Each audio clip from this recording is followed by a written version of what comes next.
සුබ දවසක් ඔයාලා හැමෝටම. අද අපි මේ වීඩියෝ එකෙන් කතා කරන්න යන්නේ Wealth Trust Securities Limited company එකේ දාලා තියෙන IPO එක ගැන. ඔයාලට මේ IPO එකේ විස්තර බලා ගන්න පුළුවන් CSE site එකට ගිහිල්ලා new listings වල initial issues වලට ගියාම ඔයාලට මේ වගේ window එක පෙනෙයි. ඒකේ මෙතන prospectus වලට ගියාම ඔයාලට IPO එකේ detail IPO එක ගැන විස්තර බලා ගන්න පුළුවන්. එතකොට මම දැන් කතා කරන්න යන්නේ මේ IPO එකේ මූලික කරුණු වලට අමතරව income statement එක, balance sheet, ඒ වගේම financial ratios වලින් අපිට මේ company එක ගැන නිගමනය කරන්න පුළුවන් මොනවද කියන විස්තර ගැන. හරි, අපි දැන් ඉස්සරහට යමු. මෙතන IPO එක overview එකක් විදිහට ගත්තම කම්පැනි එක ඉතින් අපි දන්නවා Wealth Trust Securities Limited. එතන මේ IPO එක හරහා එයාලා shares මිලියන 71ක් නිකුත් කරනවා. එක share එකක price එක වෙන්නේ රුපියල් 7ක්. එතකොට මේ IPO එක හරහා එයාලා raise කරන්න බලාපොරොත්තු වෙනවා මිලියන 500ක පමණ මුදලක්. එතකොට ඒක application එකකට subscription එක minimum subscription එක තියෙන්නේ share 100ක්. ඒ කියන්නේ රුපියල් 700. share එක price එක රුපියල් 7ක් නිසා. එතකොට ඔයාලට ඊට වඩා අඩුවෙන් shares මිලදී ගන්න බෑ මේ IPO එකේදී. ඒතර ඔයාලා අඩුවෙන් දැම්මොත් ඒ application එක reject වෙනවා. එතකොට ඔයාලා මේ share 100ට වඩා මිලදී ගන්නවා නම් ඔයාලා මිලදී ගන්න ඕන 100 ගුණාකාර විදියට multiples of 100 shares. එතකොට මේ issue එකේ opening date එක තියෙන්නේ මේ අවුරුද්දේ දෙසැම්බර් 17. එතකොට closing date එක තියෙන්නේ 2026 ජනවාරි 7. එතකොට අපි ඊළඟට බලමු මේ කම්පැනි එකේ overview ගැන. කම්පැනි එක ගැන දන්න නොදන්න හැමෝටම. එතකොට මේ කම්පැනි එක 2010 තමයි establish වෙලා තියෙන්නේ. 2011 ඉඳන් ඔපරේෂන් පටන් ගන්න තියෙනවා. CBSL එක එහෙම නැත්නම් මහ බැංකුවේ authorization එක යටතේ primary dealer කෙනෙක් විදියට මේ කම්පැනි එක වැඩ කරනවා. ඒ වගේම SEC එකේ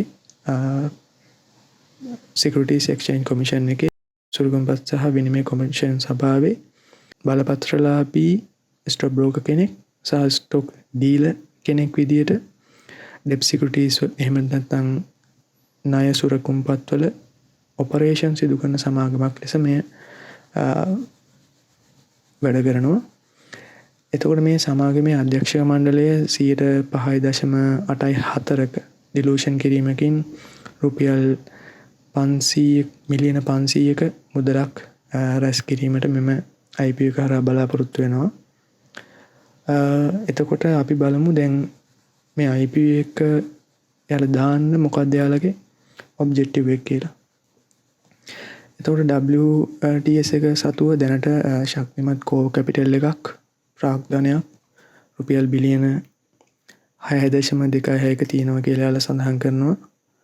ඒක current regulatory minimum එක නියාමන අවමයට වඩා ගොඩක් වැඩි අගයක් කියලා තමයි ඔවුන් සඳහන් කරන්නේ. ඒත් එක්ක CBSL එක මගින් 2026-27 සඳහා ඉහළ ප්‍රාග්ධන අවශ්‍යතා ප්‍රකාශයට පත් කරලා තියෙනවා. ඒ වගේම WTS දැනටමත් ඒ අනාගත අවශ්‍යතා සපුරලා තියෙනවා කියලා යාලා සඳහන් කරනවා. ඒ වුණාට කම්පැනි එක plan කරලා තියෙනවා additional fund වැඩි කරගන්න. මොකද එතකොට යාලගේ capital buffer එක තවදුරටත් ශක්තිමත් කරගන්න උන්ට හැකි වෙනවා. මේ ප්‍රාග්ධන වැඩි කර ගැනීම, එකතු කර ගැනීම නිසා WTS කම්පැනි එකට ඉන්ටරස්ට් රේට් වල අවදානම් සහිත වෙනස් වීම ඇබ්සෝබ් කර ගැනීම හැකියාව වැඩි වෙනවා. එතකොට මේ IPO එක මගින් WTS මූලික ප්‍රාග්ධනය රුපියල් මිලියන 500.8කින් වැඩි කරගන්නවා. ඒත් එක්කම මූල්‍ය ඔරොත්තු දීමේ හැකියාව සහ ස්ථාවරත්වයත් වැඩි දියුණු වෙනවා. ඒත් එක්ක අපි දැන් බලමු මේ කම්පැනි එකේ ඉන්කම් ස්ටේට්මන්ට් එක. ඉන්කම් ස්ටේට්මන්ට් එකෙන් අපිට ගන්න පුළුවන් නිගමන මොනවද කියන එක. එතකොට මේකේ ඉන්ට්‍රස්ට් ඉන්කම් එක පොලි ආදායම 2023 සිට බලද්දී 2023 බිලියන 5.3ක් 24 බිලියන 6.1ක් සහ 2025 බිලියන 3.2ක්. එතකොට 2025 දී ආසන්න වශයෙන් බිලියන 2.7කින් පමණ මේ ඉන්ට්‍රස්ට් ඉන්කම් එක පහළ වැටලා තියෙනවා. හැබැයි මේකට හේතුව වෙලා තියෙන්නේ භාණ්ඩාගාර බිල්පත් සහ බැඳුම් කර යීල්ඩ් සැලකිය යුතු ලෙස පහළ වැටීමක් වෙලා තියෙනවා. ඒක නිසා සමාගමට ඉතා අඩු අනුපාතයට රීඉන්වෙස්ට් කිරීම සිදු වෙලා තියෙනවා. ඒක තමයි හේතුවක් විදිහට යාලා සඳහන් කරලා තියෙන්නේ. එතකොට මේ ඩිස්ක්ලෝෂර්ස් වලට අනුව 2025 දී ඉන්ටරෙස්ට් රේට් බිලියන 2.7කින් අඩු වෙලා තියෙනවා. ඒ වගේම කම්පැනි එකේ ඇසට් පෝර්ට්ෆෝලියෝ එකත් බිලියන 2.3කින් අඩු වෙලා තියෙනවා. ඉන්ටරෙස්ට් රේට් ඉන්කම් එකත් අඩු වෙලා තියෙනවා. එක්ස්පෙන්සස් උත් අඩු වෙලා තියෙනවා. මේ දෙකම පහත වැටීමත් එක්ක ශුද්ධ පොලි ආදායම එහෙම නැත්නම් net interest income එක 2025 මුල්‍ය වර්ෂයේදී සැලකිය යුතු ලෙස පහත වැටීමක් වෙලා තියෙනවා. ඔයාලට පේනවා ඇති 23 තිබිලා තියෙන බිලියන 2.1යි 24 බිලියන 3.1යි 25 බිලියන 1.3යි. එතකොට WTS Wealth Trust Securities Company එකේ core margin based business එකට යම් pressure එකක් low rates එක එන්න පුළුවන් කියන එක තමයි අපිට මේකෙන් ගන්න පුළුවන් එක නිගමනය. එතකොට ඒතක අපි ට්‍රේඩිං ගේන් එක ගැන හිතලා බලුවොත් 2024 මූල්‍ය වර්ෂයේදී බිලියන 7 ඉක්මවන ඉහළ ට්‍රේඩින් එකක් එයාලා ලබාගෙන තියෙනවා. එහෙම ලාභයක් උපයන්න හේතුව වෙලා තියෙන්නේ දේශීය ණය ප්‍රතිව්‍යුහගත කිරීමේ වැඩසටහන. එහෙම නැත්නම් ඩොමෙස්ටික් ඩෙප්ට් රීස්ට්‍රක්චරින් ප්‍රෝග්‍රෑම් සහ මූල්‍ය ප්‍රතිපත්ති ලිහිල් කිරීම මොනිටරි පොලිසි ඊසින් ආරම්භ කිරීම නිසා ගවර්න්මන්ට් සිකියුරිටි යීල්ඩ් එක රැයකින් 25% ඉඳලා 15% දක්වා පහත වැටලා තියෙනවා. එතකොට මේ පහත වැටීමත් එක්ක ප්‍රයිමරි ඩීලර්ස්ලට ප්‍රාථමික ගණන්කරුවන්ට ඉතා ඉහළ වෙළඳ ලාභයක් ඉතා ඉහළ වෙළඳ ලාභ අවස්ථාවක් නිර්මාණය වෙලා තියෙනවා. ඒක තමයි ඒකට හේතුව වෙලා තියෙන්නේ. නමුත් 2025 මූල්‍ය වර්ෂයේදී යීල්ඩ් එක ක්‍රමයෙන් පහත වැටලා තියෙනවා. ඒක නිසා net trading gain එක ශුද්ධ වෙළඳ ලාභය රුපියල් බිලියන 5.3කින් පමණ පහත වැටලා තියෙනවා. එතකොට අපි ගත්තම administrative and general expenses 2024 මූල්‍ය වර්ෂයේදී මේ වියදම් ඉහළ ගිහිල්ලා තියෙනවා. ඒකට ප්‍රධාන වශයෙන්ම හේතුවක් වෙලා තියෙන 2024 ලැබපු අසාමාන්‍ය ලාභය නිසා කාර්ය මණ්ඩල සහ කාර්ය සාධන දිරිගැන්වීම වෙනුවෙන් ඔවුන් යම් වැය කිරීමක් සිදු කරලා තියෙනවා. ඒත් එක්ක 2025ට එද්දී ඔයාලට පේනවා ඇති ඒ 2027ට සාපේක්ෂව expenses අඩු වෙලා තියෙනවා. ඒත් එක්ක අපි බලද්දී profit after tax එක බදු ගෙවීමෙන් පසු ලාභය 2023 දී ලොකු බිලියන 1.7ක අගයක් තියෙනවා. 2024 බිලියන 4.9ක් තියෙනවා. ආයේ 2025 දී බිලියන 1.1ක් වෙලා අඩු වෙලා තියෙනවා. එතකොට මේ 2024 ලාභයේ වැඩිවීම මෙම ටැක්ස් එක වැඩිවීමට හේතුවක් වෙලා තියෙනවා. දැන් අපි බලමු බැලන්ස් ෂීට් එක මොන වගේද කියලා. මාර්තු 31කින් එන්ඩන ෆයිනෑන්ෂල් ඊයර් එකට අදාළ බැලන්ස් ෂීට් එක තමයි මේ තියෙන්නේ. එතකොට අපි බලමු total asset ගත්තම බිලියන 36.9ක් තියෙනවා 2023 වෙද්දී. 24 වෙද්දී එක 26.5 වෙන්න අඩු වෙලා තියෙනවා. ආය 2025 වෙද්දී තවත් අඩු වෙලා තියෙනවා බිලියන 22.9ක් විදිහට. මේකට ඇත්තටම හේතුව වෙලා තියෙන්නේ මේ කම්පැනිය සැලකිය යුතු ලෙස එයාලගේ ට්‍රේඩින් පෝර්ට්ෆෝලියෝ එක අඩු කරගෙන තියෙනවා. ඒක තමයි ඒකට හේතුව වෙලා තියෙන්නේ. එතකොට ෆයිනෑන්ෂල් ඇසෙට් හෙල්ඩ් ෆොර් ට්‍රේඩින් කියන එක 23 තිබ්බ බිලියන 34.5 ඉඳන් 2025 වෙද්දී බිලියන 21.5ක් වෙනකන් අඩු කරගෙන යම් වෙළඳ පොළ අස්ථාවරත්වයකට නිරාවරණය වීම අඩු කරගෙන තියෙනවා. එතකොට තව කරුණක් ඉදිරියට ගත්තම ට්‍රෙෂරි බිල්ස් මේ කම්පැනිය තීරණය කරලා තියෙනවා ට්‍රෙෂරි බිල්ස් වල රීඉන්වෙස්ට් කරන එක නොකර සිටින්න. මොකද යම් yield එක 15 ඉඳන් 9 දක්වා ආකර්ෂණීය නොවන ලෙස අඩුවීමක් වෙලා තියෙනවා. ඒත් එක්ක අපි බලද්දී total liabilities මුළු වගකීම් ප්‍රමාණය 2023 ඉඳන් 25ට යද්දී යාලා වගකීම් අඩු කරගන්න සමත් වෙලා තියෙනවා. එතකොට ඒක හොඳ දෙයක්. ඒත් එක්ක අපි බලද්දී gearing ratio එක එහෙම නැත්නම් debt to equity ratio එක විශාල ලෙස improve වෙලා තියෙනවා. ඒක ඇත්තටම මූල්‍ය වශයෙන් ආරක්ෂිත බවක් පේන යම් සලකුණක් 2023ත් එක්ක සසදද්දී.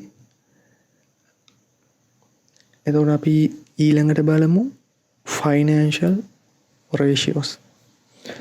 එතකොට financial ratio ගැන බලද්දී dividends per share එක average එයාලගේ රුපියල් 0.42ක් කියලා තමයි සඳහන් වෙන්නේ. ඒ වගේම dividend growth rate එක 10.01ක් ලෙසත් EPS එක 0.38ක් ලෙසත් තමයි සඳහන් වෙන්නේ. එතකොට net asset value එක මාර්තු 31 වෙද්දී net asset value per share එක රුපියල් 176.57ක් විදියට සඳහන් වෙනවා. ඊට පස්සේ share subdivision එකක් වෙලා තියෙනවා. ඒකෙන් පස්සේ net asset value එක රුපියල් 5.04ක් වෙලා තියෙනවා. ඒත් එක්ක යාළගේ price to book value එක price to book value ratio එක 1.39ක් වෙලා තියෙනවා. මේකෙන් අදහස් කරන්නේ සෑම කොටසකටම රුපියල් 5.04ක ශුද්ධවත්කම් තියෙනවා කියලත් සමාගමේ book value එක වගේ 1.39 ගුණයක පමණ වටිනාකමක් ලබා දෙනවා කියලත් තමයි. එතකොට සැප්තැම්බර් 30 වෙද්දී ඒ ඉන්ටීරියම් එකේදී net asset value per share එක post subdivision එකෙන් පස්සේ රුපියල් 5.42ක් වෙනවා. ඒ වගේම price to book value ratio එක 1.29ක් වෙනවා. එතකොට 2025 සැප්තැම්බර් වෙද්දී වෙලා තියෙන සමාගමේ net asset value එක සුළු වශයෙන් වැඩි වෙලා තියෙනවා. 5.04 ඉඳන් 5.42 දක්වා. ඒ වුණත් price to book value එක PBV එක පහත වැඩිලා තියෙනවා. ඒ කියන්නේ සමාගමේ වත්කම් වලට සාපේක්ෂව වෙළඳපොළ මිල ගණන් ලාභදායී කියන එක. එතකොට post IPO එකේදී NAV per share එක තවදුරටත් වැඩිලා තියෙනවා 5.52ක් විදියට. එතකොට IPO එකේදී offer price එක අපි දන්නවා රුපියල් 7යි. ඊට පස්සේ අපි බලමු එයාලා price to book value based valuation result එකක් දීලා තියෙනවා. ඒකට අනුව peer average price to book multiple එක 1.53ක් කියලා කියනවා. ඒ කියන්නේ average එකක් ලෙස මේ හා සමාන companies වල PBV එකත් එක්ක බලද්දී 1.53 ගුණයක් කියන එක. එතකොට net asset value එක සැප්තැම්බර් 30 වෙද්දී බිලියන 6.2ක් කියලා කියනවා. එතකොට මේක තමයි book value එක කම්පැනි එකේ.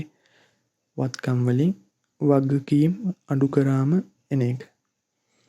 එතකොට මැල ඉක්විටි වැලියු එක විදියට 9.5 දීලා තියෙනවා බිලියන්. ඉක්විටි වැලියු එක යාලා අරගෙන තියෙන්නේ මේ NAV එක net asset value එක වැඩි කරලා තියෙනවා PBV multiple එකෙන්. ඒ කියන්නේ බිලියන 6.2 වැඩි කරලා තියෙනවා 1.53. එතකොට ඇවිල්ලා තියෙනවා බිලියන 9.5. ඊට පස්සේ number of shares post subdivision subdivision එකට පස්සේ number of shares ගන්න තියෙනවා කියලා කියනවා 1.1. ඒකත් එක්ක මේ per share value එක යාලා calculate කරලා තියෙනවා equity value එක බෙදලා තියෙනවා number of shares ගන්න. එතකොට 9.5 billion බෙදලා තියෙනවා 1 බිලියන 1.1. එතකොට per share value එක ඇවිල්ලා තියෙනවා රුපියල් 8.30. මේකෙන් අපි තේරුම් ගන්න ඕන දේ තමයි share එකේ value එක රුපියල් 8.30ක් වෙද්දී අපිට ඒක රුපියල් 7කට යම් discount price එකකට investor කෙනෙක් විදිහට අපිට ගන්න chance එකක් හම්බෙලා තියෙනවා කියන එක. එතකොට ඒක එක්තරා විදිහට බලද්දී හොඳ අවස්ථාවක්. දැන් මේ සම්පූර්ණ අපි මේ කතා කරපු ඔක්කොමත් එක ගානේ මේකේ big picture එක මොකද්ද? 2024 ගත්තම අසාමාන්‍ය ලෙස ලාභ ලැබලා තියෙනවා පොලි අනුපාතය අසමාන ලෙස වෙනස් වීමත් එක්ක. ඊට පස්සේ නැවත 2025 දී interest rate සාමාන්‍ය ලෙස normal වීමත් එක්ක profit එක අඩු වෙලා තියෙනවා. ඒ වුණාට යම් ස්ථාවර මට්ටමක ගිහිල්ලා තියෙන රිස්ක් එක අඩු කරගෙන. එතකොට net asset value per share එකත් හොඳ මට්ටමක තියෙනවා. PBV ratios එකත් යම් reasonable range එකක තියෙනවා කියලා අපිට කියන්න පුළුවන්. ඒත් එක්ක බලද්දී investor කෙනෙක්ට මේක හොඳ සාධාරණ අවස්ථාවක් කියන එක තමයි මගේ අදහස. ඔයාලත් වෙලාවක් අරගෙන තවදුරටත් අර IPO එකේ විස්තර prospectus වලට ගිහිල්ලා කියවලා බලන්න. ඊට පස්සේ ස්ටොක් බ්‍රෝකර් එක්කත් කතා කරලා බලන්න එයාලගෙත් අදහස් ගන්න. ඊට පස්සේ ඔයාලට තීරණය කරන්න පුළුවන් මේ IPO එකට දානවද? දානව නම් කොච්චර shares ප්‍රමාණයක්ද ගන්න බලාපොරොත්තු වෙන්නේ කියලා බලලා application එක reject නොවන විදියට ඒ condition ටික හරියට කියවලා බලලා මේ වීඩියෝ එකෙත් මුල සඳහන් කරපු විදිහට IPO එකේ overview එකේ තියෙන විදිහට ඒ condition ටික minimum subscription එක වල දැක්කා. ඊට පස්සේ minimum subscription එකට වඩා වැඩිපුර දානවා නම් 100 ගුණාකාර වලින් දාන්න ඕනේ කියන එක වල දැක්කා. ඒ විදිහට ඒවා හරියට අනුගමනය කරමින් කරන්න කියලා මම මතක් කරනවා අවසාන වශයෙන්. ඒත් එක්ක මේ IPO එකට initial public offering එකට CAC app එක පාවිච්චි කරලා ඔයාලට apply කරන්නේ කොහොමද කියලා වීඩියෝ එකක් ඕන නම් පහලින් comment එකක් දාන්න. එතන මට ඒක වීඩියෝ එක ඔයාලට ගේන්න පුළුවන්. එහෙනම් අදට එච්චරයි. ඔයාලා හිතනවා නම් මේ කරපු ඇනලිසිස් එක ඔයාලට වැදගත් කියලා like එකක් දාන්න. ඒ වගේම subscribe කරලා තියාගන්න. තව දුරටත් මේ වගේ ඇනලිසිස් බලාගන්න. ඒ වගේම ඔයාලට මොකක් හරි ප්‍රශ්නයක් තියෙනවා නම් comment එකකුත් දාන්න පල්ලෙහින්. Then thanks for watching and අපි ඊළඟ වීඩියෝ එකකින් හම්බෙමු.